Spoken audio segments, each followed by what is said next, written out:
Hello students, आज हमारी ये नाउन डिस्कशन की थर्ड क्लास है। आई होप आपने अपनी सारी प्रीवियस क्लासेस रिवाइज़ की होंगी, देख ली होंगी, उनके नोट्स प्रॉपर मेंटेन कर लिए होंगे आपने। कल संडे था और संडे आप लोगों का ऑफ ही रहेगा ताकि आप अपनी प्रीवियस क्लासेस देख लें, अच्छे से उनको रिवाइज़ कर लें, अच्छे से उनके नोट्स मेंटेन कर लें। ओके, अगर किसी स्टूडेंट की कोई क्लास बीच में रह जाती है तो वो संडे को अपनी क्लासेस कंप्लीट कर सकता है। संडे हम ऑफ ही रखेंगे ताकि आप सारी वीकली क्लासेस को रिवाइज़ करने के बाद मंडे को अपनी क्लास में बैठ सकें। राइट, अभी हम आज का अपना डिस्कशन स्टार्ट करते हैं। Let's start our discussion. Okay, previous class में हमने जो डिस्कस किया था वो था वर्ड की पार्ट ऑफ स्पीच, कि एक वर्ड आपको एक सेंटेंस के अंदर क्या क्या फंक्शन करता हुआ दिखाई दे सकता है, किस किस रोल में वो दिखाई दे सकता है। ठीक है, यानी कि हमने वहाँ पर पार्ट्स ऑफ स्पीच के बारे में जाना था। ओके, उसी में से एक पार्ट ऑफ स्पीच थी हमारी नाउन, और वही हमारा क्या है, डिस्कशन का टॉपिक है। मेन टॉपिक वही चल रहा है हमारा, नाउन। राइट, तो वहाँ पर हमने ब्रीफ में जाना था नाउन की डेफिनेशन को। राइट, आज हम जो जानेंगे वो क्या है, नाउन की आइडेंटिफिकेशन, नाउन की डेफिनेशन, और वो थोड़ा डिटेल में, क्योंकि हमारा टॉपिक ही यही है नाउन जो हमें डिस्कस करना है। तो स्टार्ट करते हैं नाउन की डेफिनेशन से। What is noun? अगर आपसे कोई पूछे तो आप बोल सकते हैं noun is a naming word और name of anything. Naming word यानी कि वो वर्ड जो किसी के नाम को रिप्रेजेंट कर रहा है, आप उसको नाउन बोल सकते हैं। देखिए ध्यान से सुने, मैंने कहा कि आप उसको नाउन बोल सकते हैं, श्योरली नहीं है कि वो नाउन हो। अगर वो नेम को रिप्रेजेंट कर रहा है कोई वर्ड, तो कन्फर्म नहीं है कि वो नाउन हो। नाउन कहने के लिए, कंफर्म करने के लिए कि नाउन ही है, हमें ये भी चेक करना होगा कि वो फंक्शनैलिटी भी नाउन की वहाँ पर परफॉर्म कर रहा हो, उसका जो रोल है वहाँ पर वो भी क्या हो, नाउन का ही हो। यानी कि हमें दो चीज़ें चेक करनी है किसी भी वर्ड को नाउन कहने के लिए। राइट, तो इसीलिए हम दोनों चीज़ें को क्या करेंगे, डेफिनेशन में ऐड कर देंगे कि नाउन क्या होता है। अगर आपसे कोई पूछे तो आप बोलोगे noun is a naming word और name of anything plus functionality of a noun. That word should carry functionality of noun. ठीक है, वो वर्ड जो है नाउन की फंक्शनैलिटी को भी कैरी कर रहा हो, तभी आप उसको नाउन बोल सकते हैं। राइट, जैसे कि हमने पहली क्लासेस में, अगर आपको ध्यान हो तो मैंने एक छोटा सा एग्जाम्पल आपको दिया था कि हम किसी भी पर्सन को जो नाम मिला है, जैसे माता, माता अगर आप किसी को बुलाते हैं, मदर अगर आप किसी को बुलाते हैं, तो उसकी कुछ फंक्शनैलिटी होती हैं, उसकी कुछ रिस्पॉन्सिबिलिटी होती हैं। अगर वो फंक्शनैलिटी, वो रिस्पॉन्सिबिलिटी प्ले कर रही है तो उसको माँ कहा जाता है। राइट, जैसे हमने वहाँ पर डिस्कस किया था कि कई बार क्या होता है, किसी चाइल्ड के फादर की डेथ हो जाती है तो माँ क्या करती है, फादर और मदर दोनों का जो रिस्पॉन्सिबिलिटी है उनको कैरी करती है। राइट, तो उस केस में हम माँ को क्या बोल देते हैं कि यही मेरी माँ और बाप हैं। इसका मतलब क्या है कि वो बाप की रिस्पॉन्सिबिलिटी को भी कैरी कर रही हैं। यानी कि आपने लैंग्वेज में रिस्पॉन्सिबिलिटी के हिसाब से, फंक्शन के हिसाब से नाम को रखा है। इसी तरह से नाउन को भी फंक्शन के हिसाब से चुना गया है। राइट, जैसे कि एक वर्ड नाम को रिप्रेजेंट कर रहा है, वो नाउन भी हो सकता है, प्लस वो कोई और पार्ट्स ऑफ स्पीच भी प्ले कर सकता है सेंटेंस के अंदर। राइट, ज़रूरी नहीं है कि नाम है तो वो हमेशा नाउन ही होगा। राइट, इस चीज़ को मैं आपको एक एग्जाम्पल के थ्रू समझाने की कोशिश करती हूँ। जैसे कि देखिए यहाँ पर एग्जाम्पल लेते हैं हम। यहाँ पर मैंने लिखा है ज्योति इज़ माई बेस्ट फ्रेंड। देखिए बताएंगे आप क्या कि बात यहाँ पर सेंटेंस में किसकी हो रही है, बात किसकी हो रही है, ज्योति की हो रही है। यानी कि ज्योति क्या है, नाउन है, बात ज्योति की हो रही है, ज्योति हमारा नाउन हो गया। हाँ, ज्योति वर्ड जो है वो किसको रिप्रेजेंट कर रहा है, किसी ना किसी के नाम को रिप्रेजेंट कर रहा है। तो ठीक है, ज्योति हमारा यहाँ पर नाउन है। ओके, नेक्स्ट सेंटेंस में हम चलते हैं। Tanisha the friend of Jyoti is a talented student. ठीक है, अब देखिए यहाँ पर बात किसकी हो रही है, इस सेंटेंस में बात किसकी हो रही है, तनिषा की हो रही है। Right, Tanisha is a talented student. Tanisha कौन सी तनिषा, द फ्रेंड ऑफ ज्योति, जो ज्योति की दोस्त है, जो ज्योति की फ्रेंड है। राइट, तो यहाँ पर ये ज्योति वर्ड जो आपने यूज़ किया है ना, ये नेम को रिप्रेजेंट कर रहा है। राइट है, ठीक है, नेम बता रहा है किसी का, लेकिन अब ये काम क्या कर रहा है, ये तनिषा के बारे में एडिशनल इन्फॉर्मेशन दे रहा है कि तनिषा कौन सी तनिषा, जो ज्योति की दोस्त है। ये तनिषा को आगे एक्सप्लेन करने के लिए आया है।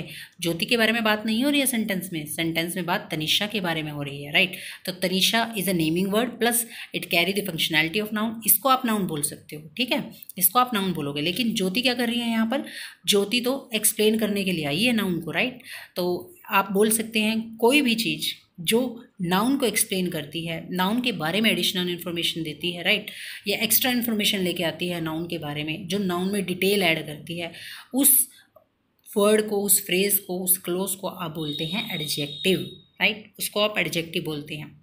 तो यहाँ पर ये अगर आप इस पूरे पे बॉक्स लगाएं और आपसे पूछ लिया जाए कि ये क्या है, तो आप बोलोगे एडजेक्टिव, क्योंकि ये नाउन की एडिशनल इन्फॉर्मेशन है, नाउन के बारे में डिटेल दे रही है, राइट। नाउन यहाँ पर तनीषा है, क्योंकि तनीषा के बारे में बात हो रही है। टैलेंटेड स्टूडेंट कौन है? तनीषा है, राइट।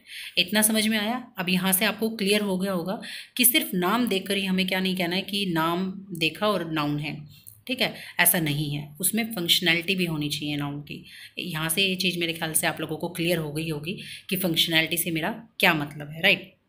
अब कई बच्चे कहते हैं कि हमें दिक्कत हो रही है, हमें नहीं पता चल रहा कि ये वर्ड नाउन है या नहीं है, तो वो कैसे हम आइडेंटिफाई कर सकते हैं, ठीक है, उसको भी हम यहाँ पर समझेंगे कि आप कैसे आइडेंटिफाई कर सकते हो, राइट।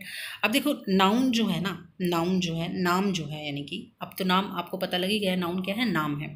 अब नाम आपने किस किस चीज़ को दे रखा है, राइट, नेम किस किस चीज़ को गिवन है। नेम जो है हर एक चीज़ को दिया गया है, हर एक चीज़ को, चाहे वो दिखाई देती है या नहीं देती, चाहे वो विजिबल है चाहे वो नॉन विजिबल है, ठीक है। दो तरह की हमें थिंग्स, दो तरह की चीज़ें हैं हमारे पास, विजिबल और नॉन विजिबल। तो हर एक चीज़ को आपने क्या किया है, नाम दिया है। तो नाउन जो है, यानी कि नाम जो है वो दो कैटेगरी में आगे बटा हुआ है। First one is visible, second one is non visible, right. Non visible कौन सी होती है? फील ओनली होती हैं। नॉन विजिबल कौन सी होती है? फील ओनली, जिनको हम देख सुन नहीं सकते, सिर्फ और सिर्फ महसूस कर सकते हैं, हम उनको टच नहीं कर सकते। That things are non visible, right. Visible things we can touch them, we can feel them, we can hear them, right. उनको आप सुन सकते हो, देख सकते हो, वो चीज़ें जो है विजिबल में रखी गई हैं। अब विजिबल जो है फर्दर दो कैटेगरीज में बढ़ जाती है, एक तो पीपल यानी कि पर्सन्स, राइट। दूसरा क्या बढ़ जाती है? Animal plus non living things यानी कि अदर्स। पर्सन्स को छोड़कर यानी कि पीपल को छोड़कर बाकी सारी चीज़ें अदर्स में आप रख सकते हो, ठीक है, उसमें एनिमल आ गए, नॉन लिविंग थिंग्स आ गई, ओके। तो दो तरह से विजिबल को आगे हमने क्या किया, डिवाइड कर लिया है, कैटेगराइज कर लिया है। नॉन विजिबल की एक ही कैटेगरी है जो दिखाई नहीं देते, ठीक है, जैसे कि फॉर एग्जांपल लव हो गया, हेट हो गया, फीलिंग हो गया, ऑनेस्टी हो गया, ये ऐसी चीज़ें हैं जो दिखाई नहीं देती, राइट। तो अब आपने समझा कि कैसे नाउन को हमने क्या किया है, कैटेगराइज किया है विजिबिलिटी के हिसाब से, ये चीज़ हमने देख ली। अब देखिए जब भी एक सेंटेंस में आपको नाउन दिखाई देगा ना, ठीक है, जब भी कोई वर्ड नाउन का काम कर रहा होगा तो वो आपको दो तरह से दिखाई देगा, या तो सब्जेक्ट के रूप में या फिर ऑब्जेक्ट के रूप में। दो तरह से आपको नाउन जो है एक सेंटेंस में दिखने वाला है, या तो सब्जेक्ट के रूप में या फिर ऑब्जेक्ट के रूप में, राइट। अब देखिए अभी स्टूडेंट क्या कह रहे थे कि हमें आइडेंटिफाई करने में क्या हो रही है, प्रॉब्लम हो रही है, राइट, कि ये नाउन है या नहीं है, ये वर्ड हमें थोड़ी दिक्कत होती है, हम आइडेंटिफाई नहीं कर पाते, ठीक है। तो उसका सोल्यूशन अभी हम ढूंढेंगे कि कैसे आपको आइडेंटिफाई करना है। देखिए सबसे पहले हम पीपल की बात कर लेते हैं, यानी कि किसी पर्सन का नाम अगर आपको एक सेंटेंस में दिखाई दे रहा है तो आप कैसे आइडेंटिफाई करेंगे कि वो नाउन है या नहीं है। देखिए एक चीज़ अभी छोटी सी हमने यहाँ पर समझी है कि नाउन होगा तो या तो सब्जेक्ट होगा या ऑब्जेक्ट होगा, ठीक है, या सब्जेक्ट होगा या ऑब्जेक्ट होगा। सब्जेक्ट को जो वर्ब को इंट्रोड्यूस कराए, यानी कि जिसके बारे में बात हो रही है सेंटेंस में, वो होता है सब्जेक्ट। ऑब्जेक्ट को जो वर्ब की एक्सप्लेनेशन में आए, राइट, वर्ब को एक्सप्लेन कराए, वो होता है ऑब्जेक्ट। इतनी बात समझ गए। अब हम देखते हैं पर्सन की आइडेंटिफिकेशन को, राइट। पर्सन का नाम अगर दिया गया है सेंटेंस में तो आप कैसे पहचानेंगे कि वो नाउन है या नहीं है, ठीक है। तो हम एक एग्जाम्पल से इस चीज़ को समझने की कोशिश करते हैं, स्टार्ट करते हैं डिस्कशन को आगे। Shivani came yesterday. शिवानी जो है वो किसी का साउंड जो वो कर रहा है, एक नाम की तरह कर रहा है, राइट। शिवानी जो है एक नाम की तरह हम इस वर्ड को यूज़ करते हैं, इंडिया में अगर बात करें तो शिवानी को एक नाम की तरह यूज़ किया जाता है। तो आपको पहचानना है कि ये नाउन है या नहीं है, ठीक है। तो आप शिवानी की जगह क्या करें, शिवानी की जगह हु को रख के देखें। किस वर्ड को रखेंगे आप शिवानी की जगह? आप शिवानी की जगह किसको रखने वाले हैं? आप शिवानी की जगह हु को रखने वाले हैं, राइट। किसको रखेंगे आप? Who co. देखिए हम नाउन की आइडेंटिफिकेशन को समझने के लिए कुछ क्वेश्चन कीवर्ड की हेल्प लेंगे, जिसमें से एक वर्ड है हु, राइट। शिवानी की जगह आप हु को रख के देखें और फिर सेंटेंस को पढ़ें, जैसे कि हु केम यस्टरडे। क्या सेंस जो है वो लॉजिकल जा रही है? हाँ जारी है। आपको कुछ भी ऐसा नहीं लग रहा जो इलॉजिकल आपको लग रहा, राइट, बोलने में ठीक नहीं लग रहा हमें, ठीक है। तो हु केम येस्टरडे, अब क्या हु का रिप्लाई शिवानी कर पा रही है? शिवानी केम येस्टरडे, हाँ ये भी है, ठीक है। तो इस तरह से हम देख रहे हैं इस क्वेश्चन वर्ड की हेल्प से आप नाउन को आइडेंटिफाई कर सकते हो। अगर हु लगाकर शिवानी की जगह जब आप हु लगा रहे हैं तो जो क्वेश्चन फ्रेम हो रहा है वो एक लॉजिकल सेंस दे रहा है, तो पक्का शिवानी, अगर उसका हु का रिप्लाई बन पा रही है तो पक्का शिवानी क्या है फिर? नाउन है, राइट। और अगर ये हु का रिप्लाई बन पा रही है ना, तो ध्यान रखना हमेशा कि ये सेंटेंस के अंदर सब्जेक्ट का काम कर रही होगी। कोई भी नाउन अगर हु का रिप्लाई बन पा रहा है तो वो सेंटेंस में क्या कर रहा होगा भैया? सेंटेंस में वो सब्जेक्ट का काम कर रहा होगा। देखिए दो चीज़ें हमने यहाँ से समझी। एक तो पहला तो ये कि आप किस तरह से आइडेंटिफाई करेंगे कि कोई नाम जो है वो नाउन हो सकता है या नहीं, प्लस एक छोटी सी चीज़ और हम साथ साथ समझते हुए चल रहे हैं कि वो सब्जेक्ट कब कहलाएगा। जब वो हु का रिप्लाई बनेगा तब आप उसको क्या कह सकते हो? सब्जेक्ट कह सकते हो। और सब्जेक्ट का थोड़ा सा ब्रीफ मैंने अभी आपको बताया, जिसके बारे में सेंटेंस में बात हो रही है उसे सब्जेक्ट कहा जाता है। तो बात किसके बारे में हो रही है? शिवानी के बारे में हो रही है ना, राइट। शिवानी केम येस्टरडे, बात किसके बारे में हो रही है? शिवानी के बारे में बात हो रही है। अगर शिवानी ही ना हो तो क्या हम ये सेंटेंस फ्रेम करते? नहीं करते ना। शिवानी है तो इसीलिए ये सेंटेंस बन पाया ना, तो इसीलिए शिवानी क्या है? सब्जेक्ट है। वर्ब को इंट्रोड्यूस कराने का काम कौन कर रही है? शिवानी कर रही है। ये क्या है? हमारी वर्ब है, राइट। तो who came yesterday sound logical, who का रिप्लाई शिवानी बन पा रही है तो इट मीन शिवानी क्या है? हमारा नाउन है, राइट। इतना आप लोगों को समझ में आया होगा, ठीक है। अब देखिए हमने देखा कि नाउन जो है दो तरह से दिखता है, या तो सब्जेक्ट के रूप में या फिर ऑब्जेक्ट के रूप में। अब पर्सन का नेम अगर सब्जेक्ट के रूप में दिखेगा तो हमने देखा क्वेश्चन कीवर्ड की हेल्प लेंगे हु की, राइट। हु की हेल्प से हम देखेंगे सेंस लॉजिकल जा रही है तो हो जाएगा काम हमारा, आइडेंटिफाई हम उसको कर लेंगे। पर अब दूसरा क्वेश्चन हमारे सामने आता है कि अगर वो ऑब्जेक्ट का काम कर रही हो, अगर वो ऑब्जेक्ट का काम कर रही हो, सेंटेंस के अंदर किसी का नाम जो है वो ऑब्जेक्ट का काम कर रहा हो, तो फिर उसके लिए क्या प्रोसेस है, राइट। उसको आइडेंटिफाई करने के लिए हम किस क्वेश्चन की वर्ड का सहारा लेने वाले हैं, किसको यूज़ करने वाले हैं, ठीक है। तो ये चीज़ हमें समझनी है। तो वो चीज़ आप देख लीजिए यहाँ इस वाले एग्जाम्पल से हम समझने की कोशिश करते हैं उस चीज़ को। मोहिनी हेल्प्स सोहन। देखिए पहली बात तो बताइए, बात किसकी हो रही है? मोहिनी की हो रही है। किसने मदद की? मोहिनी ने, राइट। तो हु हेल्प्स सोहन, राइट। यहाँ पे आप रखें हु को, देखें आप क्वेश्चन बना पा रहे हैं? नहीं बना पा रहे हैं। Who helps Sohan logically sound हो रहा है, राइट। उसका रिप्लाई हु का, मोहिनी कर पा रही है? हाँ कर पा रही है। मोहिनी हेल्प सोहन, तो इसका मतलब क्या है? मोहिनी नाउन है। ये तो हमें अब कन्फर्म हो गया कि मोहिनी क्या है? नाउन है। और क्योंकि ये हु का रिप्लाई कर पा रही है तो ये सब्जेक्टिव केस ऑफ नाउन है, राइट। ठीक है, इतना तो आप समझ पा रहे हो। यानी कि अगर सब्जेक्ट है तो क्या करेगी? वर्ब को इंट्रोड्यूस कराने का काम कौन करेगी? मोहिनी करेगी, ठीक है। अब दूसरा नाम हमारे सामने जो आया वो क्या है? सोहन। अब हमें ये नेमिंग वर्ड पहचानना है कि ये नाउन है या नहीं है, ठीक है, इसको पहचानना है। और क्योंकि ये वर्ब के बाद आपको कहीं ना कहीं दिखाई दे रहा है, देखिए हेल्प्स मोहन, किसकी मदद की गई? सोहन की मदद की गई, राइट। मोहिनी हेल्प्स किसकी मदद की? सोहन की। यानी कि वर्ब की एक्सप्लेनेशन में कहीं ना कहीं आ रहा है। और मैंने आपको बताया था कि ऑब्जेक्ट क्या करता है? वर्ब को एक्सप्लेन करता है, राइट। वर्ब को जो एक्सप्लेन करे वो ऑब्जेक्ट होता है। तो ठीक है, अब हम इसको पहचानने की कोशिश करते हैं कि ये नाउन है या नहीं है, ठीक है। अगर आपको देखना है कि ऑब्जेक्ट है वो चीज़, ऑब्जेक्ट टाइप आपको लग रही है कि हाँ ऑब्जेक्ट हो सकती है, वर्ब के बाद आई ऑब्जेक्ट हो सकती है, आपको उसे पहचानना है कि वो नाउन है या नहीं है, तो आप किस कीवर्ड की हेल्प लेंगे? हम यहाँ पर हेल्प लेने वाले हैं हुम क्वेश्चन कीवर्ड की। किसकी हेल्प लेंगे? हुम की। हुम को सोहन की जगह रख के देखिए, अगर वो लॉजिकली साउंड कर रही है तो इसका मतलब क्या है? सोहन हमारा नाउन है और वो यहाँ पर ऑब्जेक्ट का काम कर रहा है, वर्ब को एक्सप्लेन करने का काम हमारा सोहन कर रहा होगा। चलिए ठीक है, हम देखते हैं। Mohini helps whom, right, sound logical. Mohini helps whom, अब whom का रिप्लाई सोहन कर पा रहा है, हाँ मोहिनी हेल्प्स सोहन, तो इसका मतलब सोहन क्या हो गया? हमारा नाउन हो गया। और क्योंकि ये whom का रिप्लाई कर रहा है तो इसीलिए ऑब्जेक्टिव केस होगा नाउन का। कौन सा केस होगा भैया? ऑब्जेक्टिव केस होगा नाउन का। इतना समझ में आ रहा है आप लोगों को? अगर कोई भी डाउट आप लोगों को हो, कोई भी doubt, then please comment me, do comment. And if you like my way of teaching, then please like my video, subscribe my channel, share my video. Okay, तो यहाँ से आपको देखिए पीपल को हमने जाना, दो क्वेश्चन कीवर्ड की हेल्प से हम पीपल को आइडेंटिफाई करते हैं। अगर पीपल काम कर रहा है हमारा सब्जेक्ट का, तो क्वेश्चन कीवर्ड हु उसको आइडेंटिफाई करने में हमारी हेल्प करेगा। अगर पीपल काम कर रहा है ऑब्जेक्ट का, तो क्वेश्चन कीवर्ड हुम हमें उसको आइडेंटिफाई करने में मदद करेगा कि वो नाउन है या नहीं है।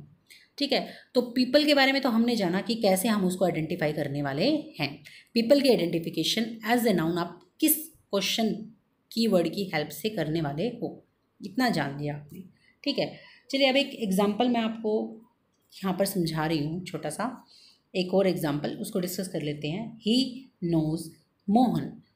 तो मैं देखती हूँ ही जो वर्ड है, ठीक है, कई बार क्या होता है, सपोज कीजिए उसने कुछ चाइनीज़ नाम लिख दिया, राइट, तो आपको दिख रहा है कि चाइनीज़ नाम है वो, और क्योंकि उसका फर्स्ट लेटर जो है वो अपर केस है, फर्स्ट लेटर अपर केस है, राइट, तो कहीं ना कहीं वो नाम हो सकता है, आपको ऐसा लग रहा है कि वो नाउन हो सकता है। अब लेकिन आप कंफर्म तो आपको नहीं पता। इंडिया के जो नाम है उनको तो शायद आप पहचान लें काफ़ी हद तक कि हाँ, कि ये इंडिया में जो नाम रखे जाते हैं उनका हमें नॉलेज होता है कि हाँ ये तो नाम को दिखा रहा है किसी ना किसी पर्सन के, राइट। लेकिन बाहर अगर कंट्री किसी में बात करो तो क्या पता आप ना भी पहचान पाओ कि वो किसी पर्सन का नाम है या किसी पर्सन के नाम को रिप्रेजेंट कर रहा है। तो उस केस में क्या होगा, उस केस के लिए भी हमें देखिए, जैसे ही है, सपोज कर लीजिए आपको पता ही नहीं अभी ये ही जो है वो क्या है, आप सपोज करें ही आपको नहीं पता क्या है, ठीक है। ही नोज मोहन, ही की जगह आप क्या करें, हु को रख के देखिए, हु नोज मोहन, यही तो तरीका है ना पहचानने का, हु नोज मोहन, राइट। तो यहाँ पर हु का रिप्लाई तो ही कर पा रही है, बिल्कुल करेक्ट लग रहा है मुझे, कोई दिक्कत नहीं लग रही, हु का रिप्लाई कर पा रहा है हमारा क्या, ही, तो बिल्कुल मुझे ऐसा लगा। लेकिन हमें नॉलेज है प्रोनाउन की, बचपन से अब तक पढ़ते आ रहे हैं यार, तो इतना तो पता है कि ही जो है वो किसी का नाम नहीं है, ही जो है वो किसी का नाम नहीं है। लेकिन अगर प्रोनाउन के अलावा यहाँ पर कोई भी वर्ड आपको दिखे और वो हु का रिप्लाई बन पाए ना, कोई भी वर्ड हो, चाहे आपको वो नाम पहचानने में ना भी आए, लेकिन आपको पता है वो हु का रिप्लाई कर पा रहा है। प्रोनाउन का तो हमें पता ही है, देखिए सभी को पता होगा ऑलमोस्ट स्टूडेंट्स के कि प्रोनाउन क्या होता है। अगर नहीं भी पता है तो नेक्स्ट टॉपिक हम प्रोनाउन ही डिस्कस करने वाले हैं, तो वहाँ पे आपको पता चल जाएगा कि प्रोनाउन कौन से होते हैं, राइट। तो जो जो प्रोनाउन होते हैं उनको छोड़कर अगर कोई भी वर्ड हु का रिप्लाई बन पा रहा है तो आप समझ जाइएगा कि वो नाउन है। प्लस अगर वो नाम है तो उसका फर्स्ट लेटर जो है वो हमेशा आपको अपर केस में दिखाई देगा, ये भी आप थोड़ा सा ध्यान रख लीजिएगा। तो वहाँ से आपको थोड़ी सी हेल्प मिल जाएगी पहचानने में कि वो नाम है या नहीं है किसी चीज़ का, राइट। तो ही का तो आपको पता ही है कि ये प्रोनाउन है, ये नाउन नहीं है, ये एक नाउन को रिप्रेजेंट करता है, राइट, नाउन को रिप्रेजेंट करने के लिए आता है, तो नाउन को ही रिप्रेजेंट कर रहा है ना, और नाउन की जगह ही हम हु को रख रहे थे। तो जब ये नाउन को रिप्रेजेंट कर रहा है तो इसकी जगह भी तो आप हु को रख सकते हो, यानी कि नाउन को रिप्रेजेंट कर रहा है, यानी कि क्या कहना चाह रहे हैं हम, नाउन जो है वो कहीं ना कहीं किसके इक्वल है, प्रोनाउन को। क्योंकि प्रोनाउन क्या काम कर रहा है, नाउन को रिप्रेजेंट करने का ही तो काम क्या है, प्रोनाउन का है। यानी कि जहाँ नाउन आ सकता है वहाँ प्रोनाउन भी आ सकता है, यानी कि जो चीज़ नाउन को रिप्लेस कर सकती है वो प्रोनाउन को भी कर सकती है, और जिस क्वेश्चन कीवर्ड का रिप्लाई नाउन बन सकता है उसका रिप्लाई प्रोनाउन भी बन सकता है। यानी कि हु का रिप्लाई नाउन बन रहा था तो ही का रिप्लाई भी जो है हु का रिप्लाई भी बन सकता है, राइट। लेकिन हम अच्छे बच्चे हैं, थोड़ी बहुत हमें प्रोनाउन की नॉलेज है, तो इसीलिए हमें ये पता है कि ये नाम नहीं है, ये तो किसी पर्सन को रिप्रेजेंट कर रहा है यहाँ पर, तो इसीलिए हु है, ठीक है, लॉजिकली जा रहा है, कोई दिक्कत नहीं है, जा सकता है, हाँ जा सकता है, क्योंकि नाउन को ही तो रिप्रेजेंट कर रहे हैं ना प्रोनाउन, तो उसमें कोई दिक्कत नहीं है। एक छोटी सी बात हमें यहाँ पर ये और हमने समझ ली, ही नोज़ हुम। अब देखिए हमने समझा ना, पर्सन अगर है ऑब्जेक्ट केस में है तो हुम का रिप्लाई बन पाएगा वो, तो हुम का रिप्लाई मोहन बन पा रहा है, इस चीज़ को आप चेक कीजिए और मुझे कमेंट कीजिए बन पा रहा है या नहीं बन पा रहा है, ठीक है। तो आप बताएंगे ये चीज़ मुझे, ठीक है। जो भी स्टूडेंट वीडियो को व्यू कर रहा है सीरियसली वो प्लीज़ कमेंट में बताए मुझे, मोहन यहाँ पर हमारा नाउन का काम कर पा रहा है या नहीं कर पा रहा है, और हुम का रिप्लाई बन पा रहा है या नहीं बन पा रहा है, और अगर नाउन बन भी पा रहा है तो ऑब्जेक्ट के तौर पर यहाँ पर काम कर रहा है सब्जेक्ट के तौर पर, ठीक है।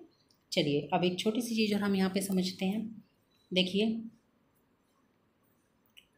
मोहन नोज हिम, ठीक है, हु नोज हिम, तो अब हमें पता है हु का रिप्लाई मोहन कर पा रहा है, बिल्कुल नाउन हो गया, सब्जेक्टिव केस हो गया। हु नोज हिम, हिम जो है हमें पता है ही का ऑब्जेक्टिव केस, यानी कि प्रोनाउन का ऑब्जेक्टिव केस होता है तो ये हमें पता है ही नोज़ हुम का रिप्लाई हिम कर देगा, बिल्कुल आसानी से कर देगा। लेकिन हिम हमें पता है कि हिम जो है वो नाउन नहीं होता, ये किसी का नाम नहीं होता, ये तो किसी पर्सन को रिप्रेजेंट करता है, राइट। ये नाम नहीं है किसी भी चीज़ का, तो इसीलिए प्रोनाउन है, ये नाउन नहीं है, ठीक है। एक छोटी सी बात ये और हमने समझ ली। अब देखिए मोहिनी हेल्प्स सोहन। अब आप मुझे बताइए यहाँ पर सब्जेक्ट कौन है? मोहिनी। ऑब्जेक्ट कौन है? सोहन, ठीक है। किसने मदद की? मोहिनी ने। किसकी मदद की? सोहन की। तो सोहन ऑब्जेक्ट हो गया ना हेल्प का। मदद किसकी की गई है? सोहन की। किसने की है? यानी कि हेल्प को इंट्रोड्यूस किसने कराया? मोहिनी ने, ठीक है। सोहन यहाँ पर देखिए, सोहन हेल्प्स मोहन। अब यहाँ पर इस सेंटेंस में किसने मदद की है? सोहन ने, यानी कि मेन सब्जेक्ट कौन हुआ? सोहन। सोहन किसका रिप्लाई बन रहा है? हु का, यानी कि क्या हो गया? ये सब्जेक्ट हो गया, राइट, सब्जेक्ट हो गया ये, ओके। हेल्प किसकी की गई? मोहिनी की। सोहन हेल्प हुम का रिप्लाई कर पा रही है, बिल्कुल, यानी कि ऑब्जेक्ट बन पा रही है, बिल्कुल। अब इतना बात आपको समझ में आता है कि सोहन यहाँ पर सब्जेक्ट है, मोहिनी यहाँ पर ऑब्जेक्ट है। तो एक छोटी सी चीज़ हम एनालाइज करते हैं। देखिए मोहिनी हेल्प सोहन, इस सेंटेंस में सब्जेक्ट कौन है? मोहिनी। सोहन हेल्प्स मोहिनी, इस सेंटेंस में ऑब्जेक्ट कौन है? मोहिनी। तो देखिए जब आप नाम लिखते हैं ना, चाहे वो सब्जेक्ट बने चाहे वो ऑब्जेक्ट बने, वो सेम रहता है। किसी का नाम थोड़ी ना चेंज कर दोगे आप। सब्जेक्ट बना रहे हो, ऑब्जेक्ट बना रहे हो, तो ऐसा थोड़ी ना करोगे कि नाम ही चेंज कर दोगे आप, क्योंकि वो सब्जेक्ट था तो नाम मोहिनी है, और ऑब्जेक्ट हो गया तो नाम मोहन कर दो, ऐसा तो नहीं हम करते ना। हाँ, तो ये ध्यान रखिए कि नाउन जो है चाहे वो सब्जेक्टिव फॉर्म में दिखे चाहे वो ऑब्जेक्टिव फॉर्म में दिखे, यानी कि किसी का नाम अगर आपको चाहे वो सब्जेक्टिव फॉर्म में दिख रहा है चाहे वो ऑब्जेक्टिव फॉर्म में दिख रहा है, वो हमेशा क्या रहता है? सेम रहता है। तो एक छोटा सा कंसेप्ट आप यहाँ से देख सकते हैं कि नाउन जो है वो क्या रहेगा? सेम रहेगा, सेम रहेगा in subject, in subjective and objective case, ठीक है, ऑब्जेक्टिव केस। नाउन जो है क्या रहने वाला है? सेम रहने वाला है, ठीक है। नेमिंग वर्ड सेम रहेगा, ठीक है। अभी देखिए छोटी सी चीज़ आप यहाँ भी एनालाइज कर सकते हैं। ही नोज मोहन, ही क्या था? प्रोनाउन था, सब्जेक्ट का काम कर रहा था। हु का रिप्लाई बन रहा है तो सब्जेक्ट का काम कर रहा होगा, ऑब्वियस सी बात है, ठीक है। नो को इंट्रोड्यूस कराने का कौन जानता है? ही जानता है। किसको जानता है? मोहन को, ठीक है। तो किसको जाना जा रहा है? मोहन को, तो मोहन क्या हो गया यहाँ पर? ऑब्जेक्ट हो गया, ठीक है। इस सेंटेंस में ही ने काम किया सब्जेक्ट का, मोहन ने काम किया ऑब्जेक्ट का, ओके।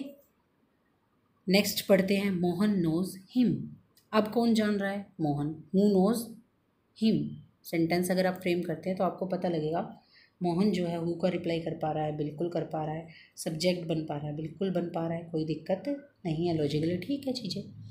नोज हिम किसको जान रहा है? हिम को, यानी कि ही के ऑब्जेक्टिव रूप को, राइट, ऑब्जेक्ट है ये यहाँ पर। तो आप एक छोटी सी चीज़ देखिए, यहाँ पर मोहन ऑब्जेक्ट का काम, यहाँ पर मोहन सब्जेक्ट का काम। लेकिन अभी अभी हमने ये इस एग्जाम्पल से, इन दोनों एग्जाम्पल से समझ लिया है कि मोहन यानी कि नाउन, नेमिंग वर्ड किसी चीज़ का, अगर वो नाउन है, नेमिंग वर्ड है किसी चीज़ का, तो चाहे वो ऑब्जेक्ट रहे चाहे वो सब्जेक्ट रहे, वो चेंज नहीं होता है, उसमें हम किसी तरह का चेंज नहीं करते, राइट। तो इसको तो चेंज नहीं किया जाएगा। अब देखिए ही जो है यहाँ पर सब्जेक्ट था ही, और यहाँ पर जब ऑब्जेक्ट के तौर पर आया तो इसने अपना क्या कर लिया? रूप बदल लिया, इसने अपना चेहरा बदल लिया, इसने अपना फेस बदल लिया, हिम कर लिया। तो एक छोटी सी बात आप समझ पा रहे होंगे कि मेरा ये बात कहने का मतलब क्या है कि प्रोनाउन अगर आपको दिखाई देगा, प्रोनाउन अगर आपको दिखाई देगा तो प्रोनाउन जो है कुछ एक्सेप्शन भी हैं, ज़रूरी नहीं है हमेशा ऐसा होगा, ठीक है। प्रोनाउन जो है वो ज़्यादातर केसेस में आप लिखेंगे, ज़्यादातर, most of the cases. English में जिस बच्चे को लिखना है वो लिख सकता है ज़्यादातर, हिंदी में, इंग्लिश में मोस्ट ऑफ द केसेस में, ठीक है, ओके। ज़्यादातर फेस क्या कर लेता है? बदल लेता है, फेस बदल लेता है सब्जेक्टिव और ऑब्जेक्टिव फॉर्म में, राइट, सब्जेक्टिव और ऑब्जेक्टिव फॉर्म में अपना चेहरा बदलता है ये ज़्यादातर। कुछ केसेस ऐसे हैं जहाँ पर चेहरा नहीं भी बदलता, राइट, कुछ केसेस ऐसे हैं जो चेहरा नहीं बदलते, जैसे कि यू, यू जो है सब्जेक्ट ऑब्जेक्ट दोनों में ही क्या करेगा, आपको सेम दिखाई देगा, चाहे वो सब्जेक्ट हो चाहे वो ऑब्जेक्ट हो, ठीक है, आपको सेम दिखाई देगा यू का चेहरा। लेकिन जैसे शी हो गया, शी अगर सब्जेक्ट है तो शी दिखाई देगा, लेकिन अगर वो ऑब्जेक्ट बनेगा वर्ब का तो वो आपको हर दिखाई देगी, ठीक है। तो वहाँ पर उस केस में क्या क्या प्रोनाउन ने अपना चेहरा बदल लिया, सब्जेक्ट में चेहरा कुछ और, ऑब्जेक्ट में चेहरा कुछ और। तो ये हमने डिस्कस किया है कि अगर किसी पर्सन का नाम, किसी पीपल का नाम आपको सेंटेंस के अंदर दिखाई दे रहा है और आपको ये आइडेंटिफाई करना है कि वो नाउन है या नहीं है, तो आप उसको कैसे आइडेंटिफाई कर सकते हो। प्लस एक बात और आपने हमेशा याद रखनी है, किसी भी वर्ड को देखते ही आप उसकी पार्ट ऑफ स्पीच मत बताएं, आप सामने वाले को बोलें please write me the sentence and I can tell you the parts of speech after that only, okay. अगर कोई बंदा आपसे पूछ रहा है राम की पार्ट्स ऑफ स्पीच आप मुझे बता दें, तो अब आपको पता है राम एक सेंटेंस में नाउन भी हो सकता है, एडजेक्टिव भी हो सकता है वो कुछ और भी हो, कुछ और भी पार्ट वो प्ले कर सकता है। हम धीरे धीरे डिस्कस करते हुए चलेंगे उन चीज़ों को, ठीक है, कि एक नाउन जो है वो किस किस तरह से आपको दिखाई दे सकता है, नाउन ना होकर वो कौन कौन से और रोल प्ले कर सकता है according to the functionality, okay. तो इतनी बात आप बिल्कुल समझ के चलिए कि कोई भी वर्ड देखते ही आपको उसकी पार्ट ऑफ स्पीच नहीं बतानी है। कोई भी अगर आपसे पूछता है तो उसको बोले please write me down the sentence, write down the sentence then I can tell you the part of speech of the word, okay, तभी हम बता पाएंगे। अब आप इस बात का ध्यान रखें बिल्कुल, अब आपको चीज़ें थोड़ी थोड़ी लॉजिकली चीज़ें जो हैं वो समझ में आने लग गई होंगी। आई होप आज की ये वीडियो, आज की ये क्लास, हमारा डिस्कशन आपको समझ में आया होगा। अगर किसी भी स्टूडेंट को कोई भी डाउट है then please comment me, and if you are like my way of teaching then please subscribe me, please share my videos and please comment, like, share my video. Thank you students, thank you very much. इसके PDF का link आपको description में मिल जाएगा, वहाँ से आप class को नोट डाउन कर सकते हैं आराम से, कोई दिक्कत नहीं है, ओके। अगर किसी स्टूडेंट को अब भी नोट डाउन करना है तो वो ऐसे भी देख सकते हैं, अदरवाइज़ इसकी PDF मैं आप लोगों को डिस्क्रिप्शन में अवेलेबल करा दूँगी, वहाँ से आप PDF को डाउनलोड करके नोट्स प्रॉपर मेंटेन कर सकते हैं। Thank you students.